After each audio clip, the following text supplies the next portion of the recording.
ஐயா தலைவர் காமராஜர் அவர்களுடைய பிறந்தநாள் இன்னைக்கு. இப்படிப்பட்ட நல்ல நாளை இன்னும் சிறப்பிக்கிற விதமாக காம்படிஷன்லாம் அரேஞ்ச் பண்ணி இந்த அளவுக்கு மெனக்கெட்டு இதை இன்னும் சிறப்பிச்ச ஐடி டாட் ஸ்கூல் ஸ்டாஃப்ஸு, அப்புறம் வந்து நிஷா மேம், அப்புறம் வந்து சாமி சார் எல்லாருக்கும் வந்து தேங்க் பண்ணிக்கிறேன். காமராஜர் அப்படின்னாலே உங்களுக்கு வந்து என்ன ஞாபகம் வரும் அப்படின்னா வந்து மதிய உணவு திட்டமும் கல்வியும் தான். ஏன் வந்து நான் ஃபஸ்ட்டு மதிய உணவு திட்டத்தை சொல்கிறேன் அப்படின்னா, நிறைய பிள்ளைங்க வந்து அந்த காலத்தில் அவரோட ஆட்சி காலத்தில் ஒரு வேளை சாப்பிட்டா போதும் அப்படின்னு நினச்சிலாம் போயிருக்காங்க. அதுதான் அப்படியே ஒரு வேளை சாப்பாட்டுக்காக தான் ஸ்கூலுக்கே போயிருக்காங்க. போகலாம் படிக்கணும்னு போகிறத விட நம்ம பிள்ளை வந்து ஸ்கூலுக்கு போனால் ஒரு வேலையாச்சும் ஃப்ரீயாக சாப்பிடணும் அப்படின்னு நினச்சி படிப்புக்கு அனுப்பி வச்ச அப்பா அம்மா தான் அதிகம். அவங்க நிறைய பேர் இப்போ வந்து லாயர்ஸ் ஆகிருக்காங்க, இன்ஜினியர்ஸ் ஆகிருக்காங்க, நல்ல முன்னேற்றம் அடைஞ்சிருக்காங்க. அப்புறம் வந்து பார்த்திங்கன்னா அவருடைய எண்ணங்கள் வந்து இப்போ 99% அச்சீவ் ஆகிட்டுன்னு சொல்லலாம். ஏன்னா பார்த்தீங்கன்னா இப்போ வந்து டிகிரி படிக்காதவங்களே கிடையாது, எல்லாருமே ஒரு டிகிரி படிச்சிருக்காங்க. அவருடைய எண்ணம் என்ன அப்படின்னா, நம்மளுக்கு கிடைக்காத கல்வி வந்து மற்றவங்களுக்கு கிடைக்கணும், ஏழை குழந்தைங்களுக்கு வந்து 3 வேளையும் உணவு கிடைக்கணும் அப்படிங்கிறது தான். அது வந்து 99% இப்போ அச்சீவ் ஆகிட்டுன்னு தான் நான் சொல்லுவேன். இந்த மாதிரி காம்படிஷன்லாம் எதுக்கு நடத்துகிறோம் அப்படின்னா, கல்வியை தாண்டி உங்களுக்கு என்னென்ன டேலண்ட்ஸ்லாம் இருக்குது அதெல்லாம் நீங்கள் வந்து வெளில கொண்டு வரணும் அப்படிங்கிறதுக்கு தான். யார் நிறைய பேர் வந்து நல்லா பாடினீங்க, நிறைய பேர் வந்து நல்லா ஸ்பீச் பண்ணீங்க, நான் பார்த்தேன். உங்களோட டேலண்ட்ஸ் வந்து இன்னும் வளர்த்துக்கோங்க.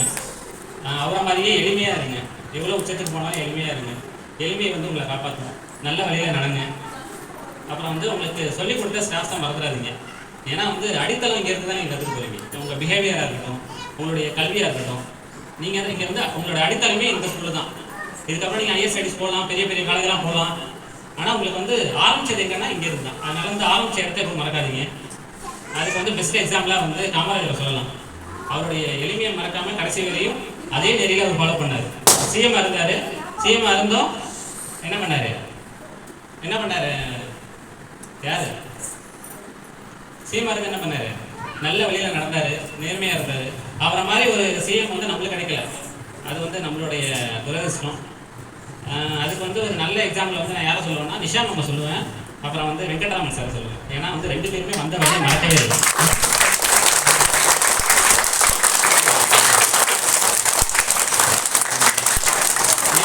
நான் எக்ஸ்பிளைன் பண்ணுறேன் ஏன்னு.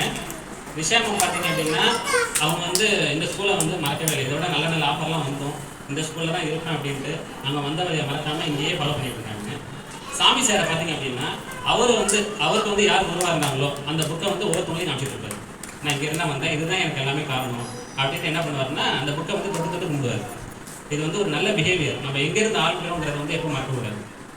ஏன்னா நம்ம நல்ல நல்ல நிலைமைக்கு போகலாம். நம்ம ஆரம்பித்த இடம், அதே மாதிரி நம்மளுக்கு சொல்லிக் கொடுத்த ஸ்டாஃப்ஸு, நம்ம பட்ட கஷ்டங்கள், நம்ம முன்னேற்றத்துக்கு காரணமாக இருந்தவங்க, அவங்களெல்லாம் வந்து என்றைக்குமே லைஃப்பில் மறக்கக்கூடாது.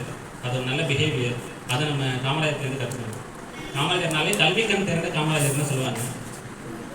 காரணம் என்ன அப்படின்னா, அவருக்கு வந்து அவரோட ஃபஸ்ட்டு ப்ரியாரிட்டி என்ன அப்படின்னா கல்வி. எல்லாருமே படிக்கணும், நல்லா படிக்கணும் அப்படின்றது. நீங்களும் அந்த மாதிரி படிப்பீங்கன்னு நினைக்கிறேன். ஓகேவா? நல்ல நல்ல பிஹேவியரை நீங்கள் கற்றுக்கோங்க. கெட்டதெல்லாம் விட்டுருங்க. ஸ்டாஃப்ஸாக மறந்துடாதீங்க. எப்போவுமே குருவை மறக்கக்கூடாது. அதை நல்லா ஞாபகம் வச்சுக்கோங்க. எந்த மூலைக்கு போனாலும் இதே மரியாதையோடு நீங்கள் இருக்கணும். ஓகேவா? அதை நம்ம ஸ்கூலில் விட்டு வந்துட்டோமே, இதுக்கப்புறம் நம்ம மேம் பார்க்கலான்னு அப்படின்னு நினைக்க கூடாது. இதே மரியாதையோட, இதே நன்றியோட நீங்கள் இருக்கணும். ஓகேவா? I wish you all the best. Thank you.